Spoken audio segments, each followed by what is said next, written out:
Hello and welcome to our CBIZ training. Today I'm going to take you through all the steps and the forms and the password updates and all the requirements for CBIZ. This is going to be for both new employees and existing employees who've never used the CBIZ platform. We are going to go through the back office steps, but we're also going to look at the mobile device. Pretty much the mobile device and the back office view are the same. So we're going to take you through all pieces of it. After you've completed this course, you will have updated your password, learned how to clock in and out of CBIZ, and navigating CBIZ. If you're a new employee and you haven't done your new documents, you will learn how to make sure we get those submitted within the application. Today I'm going to walk you through what it looks like to receive your initial email from the centrallyhr.com. So all new persons entering into the CBIZ application are going to receive an email. In this email, it's going to have many different options. It's going to have your login link, it's going to have your username, and your temporary password. Now, once you log in and you set up all your required items, you will be prompted to reset your password. It's also going to include support personnel from the agency with their numbers, so you can reach out at any time if you have any problems logging in. It will have a couple documents. One is how to log in. And so once you click on that, you'll be able to follow the steps 100% on how do we log in and how do we make sure that we don't miss any of the steps required to get logged in successfully and recreate our password. It's also going to have the mobile app. So it's going to have the how do I even download the mobile app, because you want to use your mobile app if you're in the field. Back office users, you probably want to use the back office login because it's easier to navigate through than using a smaller device. But it's going to have your step-by-step directions on how to get on the actual device as well. So let's get started. The first thing I'm going to do is click on my link, and it's going to ask for my username. So I'm going to go back to my email because this is a new username for me, and I'm going to put in my username.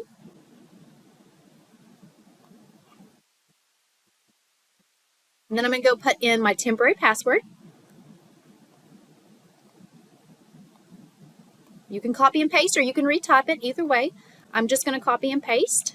I'm going to go ahead and just look at it by clicking my little eye and making sure it carried over. I want to remember my username, so I'm going to go ahead and just put in remember my username, and then I'm going to log in. For some reason, your login doesn't work correctly here, then you can do your forget your password and try to reset your password. If you're still having problems, remember, go back to your email because our support personnel names and numbers are listed to help you troubleshoot, and they will be glad to help you and remote into your computer and troubleshoot with you. Okay, after you get logged in, the first thing you're going to do is you're going to create your new password.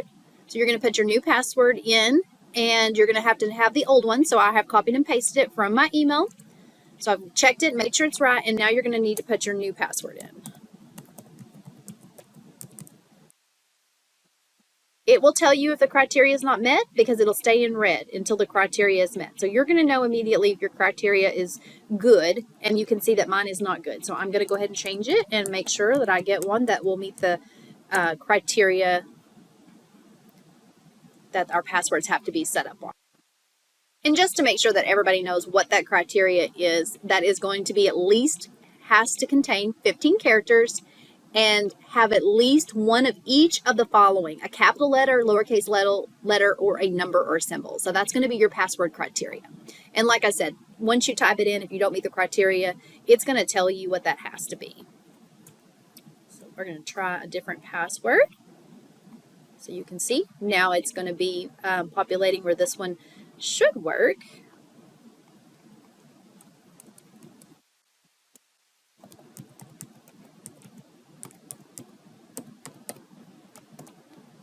Okay, now I've got strong, so that one's going to work for me. Now I've got to confirm it.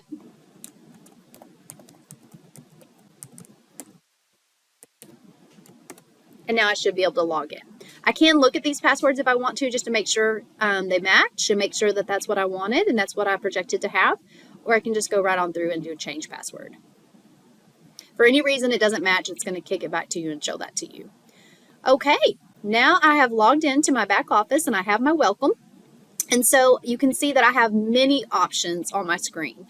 I have my info. I have a dashboard tab, which I don't have anything specifically set up underneath my dashboard tab. So I'm going to work on my info. So we're going to go through all of this information. It also has my pay. So I can see my pay, and it says today's payday. Woohoo, today is payday. I can view all of my pay information by clicking on View Pay Stubs. I can also view my year-end tax forms and my tax settings. So remember, anything that's blue hyperlink, you can click on it and more information is going to pop up. I can see my benefits. So I have 75 days left on my benefit plan. So I can definitely see all of my options here, and I can start a new event if I need to.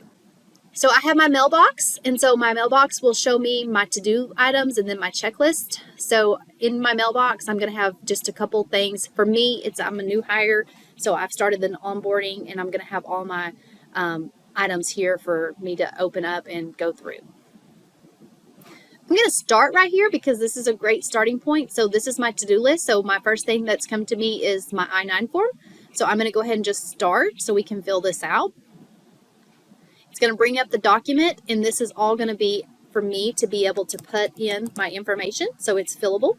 So what we're going to do is just go through and fill it, and then I can, at the very end, I will submit it. But then I also I can download me a copy as well, so I can have a copy downloaded to my desktop. And then I have my instructions. So if I want to see the instructions on how to fill this out, I can click on that, and it's going to open up another document that tells me how to fill out my I-9 form. Because maybe I just haven't filled one out in a long time, and I really need that refresher. So you can click on that, and I do advise you to click on it if you're unfamiliar with what needs to go on the I-9 form, and make sure that you fill it out. And it's pretty long, but you can kind of skim through there, and you can have it up on your computer. You can print it out while you're going through and you're filling out the actual I-9 form. So you can definitely pull any education in, but you're going to go all the way through this form, and you're going to fill it out, and once it's done, you're going to click Submit. That is one of the required documents that we need to make sure that we get in on the initial logging into the system. Another thing that's housed there in my mailbox is my checklist. So I also have my new hire onboarding home health hospice nurse checklist. So I want to go ahead and just open this checklist. You notice that I have the open checklist, and I also have the clip. So if I want to open the clip up, I can upload documents. But for me, I'm going to open up the checklist and see what all's there. Okay, the first thing on the checklist is my welcome letter. So this is going to tell me all about the checklist. So it's going to tell me that enclosed is this onboarding checklist. There's forms, notices, company policies, and more. It wants me to review each item and complete the required fields and tasks. Once an item has been completed, you will notice a green check mark next to the item on the checklist panel. Your goal is to get the check mark next to each task and complete 100%. Do note, though, some forms require HR action and will not show as complete until HR has completed their portion. If there is no longer a submit option on a form, then you have completed your portion. So you will submit the forms as you go through. Once tasks require you to fill in fields, you want to complete a form or simply read and download a document and use the mark as read. Because some things you won't complete as far as add information, it's just a read only, but you've got to make sure that we mark it as complete over here on the side panel. After you have successfully completed this onboarding checklist, you will be able to access all copies of signed documents, including the employee handbook, forms, policies, etc. You may print out these forms for your reference or just access them through your account as needed. Please contact HR if you have any questions about the process. We look forward to working with you. So let's get started. The first thing we're going to do is start at the top. So we've read our welcome letter, so I'm going to mark this as complete. So it's going to tell me, I get my green check mark, and I can see it over to the side. It's going to move to my next form. I have not completed the I-9 form yet, so it's showing that it's overdue. I did open it up in my prior view on the dashboard, but I didn't complete it. Again, it's a fillable, so you can fill it, and you have the same options here in the checklist as you did on your dashboard, where you can download it, you can view the instructions to complete it, and then once it's done, you submit it. I am going to move on to my next task, which is going to be my state and federal withholdings. So on this, there's some blue hyperlinks. Again, anytime you see anything with blue hyperlinks, you are going to click on them, and it's going to open up in more information. So for this one, on my W-4s, it's going to require me to input some information. Once I input all the information that I want to put in there, I'm going to push Save. I can review it too at the very end to make sure that I don't need to change anything. And then my benefit enrollment, so I'm going to do that one next. And you can see that I've started these, so if you've started them and went back in them, they will show in progress. So on this one, I'm going to start off with my enrollment, and I'm going to go through and I'm going to read all the information. Once I'm done everything and I've selected my plans, then it's going to want me to confirm that. And the way that I confirm that is I would have to put my password in, and then I would accept. Always read through all this information though and make sure that it's 100% what you wanted. You also have your life change event. So on this one, I haven't started it yet, so I'm going to push get started. If I have a life change event, then I'm going to mark what that is, and I'm going to change. Maybe I got remarried. Maybe I'm in retirement. So whatever that life changing event is, you can mark it and update it here in your benefit enrollment as well. Next item is the marketplace notice. So you'll note in this one, it says in the company documents, you will find the notice of marketplace coverage options. Download the version that applies to your location. If you need guidance, please reach out to your manager, or you can reach out to HR as well. When finished, click Mark as Complete on this item to confirm your receipt. This information can be found also in my Information tab, and I'll show you how to get to that after we go through all of our checklist. It has a lot of other documents that you can download. These are just FYIs for you. You do not have to download all these. So the one that we're looking for is the market coverage options. So notice of market coverage options. So this is the one that we are wanting to open up and make sure that we read over. And that's what we're marking as complete here. And it's going to just be a document that you can read over. The rest of them, again, are going to be items you can read over. They're informational items. You don't have to. And now I get my green check mark, and I can move on to my next.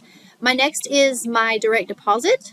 So this one is going to open up for me to complete my direct deposit. So on this one right here, you're going to click the Add button, which is a blue hyperlink, and that'll allow you to add your banking information. So you just click that. It's a template, and then save at the end. Okay, my ID document. So this one right here is for you to upload your ID verification. So that's going to be your driver's license, social security card. You want to click submit when you are done. So for this one right here, there's my submit button, but here's how I upload. I upload document, and then I can choose my document from wherever I have it saved. So I would probably have it saved underneath my documents, and I can upload that document. I'm just going to upload a document and show you what that would look like. So I'm going to go to my downloads. I'm going to upload this document, push open, and it carries it all the way through. Once you have it, you have to mark what kind it is. So is it a medical record? Is it a resume? What kind of document type is that? And then you would push save. You can also upload another document if needed. You could upload multiple ones here. So we can upload a couple of them here to show you how that looks. And now you have it. You can trash can if you don't like it and it needs to come out. That was the wrong document. You can always trash can just by pushing the trash can. But once you're done, you're going to push save, and then you're going to push submit.